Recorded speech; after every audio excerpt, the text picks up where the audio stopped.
ও মুসলমান, এরপরে আল্লাহ রাব্বুল আলামিন কুরআনুল কারীমের ভিতরে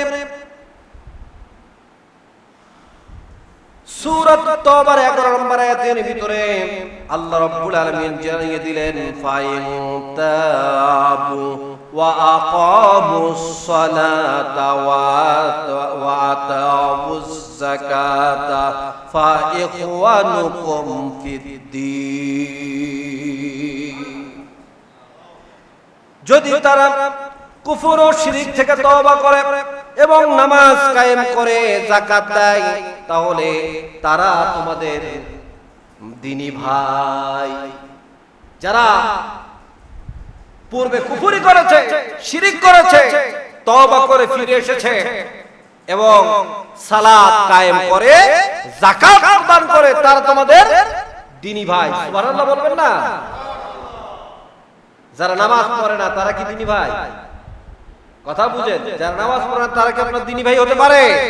যারা নামাজ পড়বে না, নামাজ কায়েম করবে না এবং যাকাত যারা প্রদান করবে না, তারা কখনোই আপনার দ্বীনি ভাই হতে পারে না।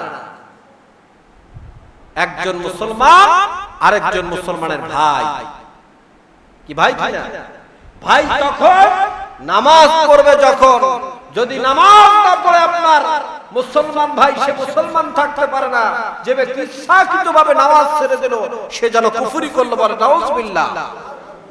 তো কাফিরদের সঙ্গে কখন আপনার সম্পর্ক হতে পারে না। এই জন্য আপনার যারা নামাজ পড়বে, যাকাত প্রদান করবে, তারা আপনার ভাই।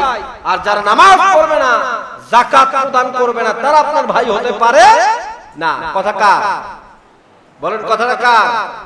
আল্লাহ সূরা তাওবা 11 নম্বর আয়াত। বাড়ি যা মিলায় দেখবেন যে হুজুর এটা কথা বলে গেল, যারা নাকি নামাজ পড়ে না তারা নাকি ভাই নয়।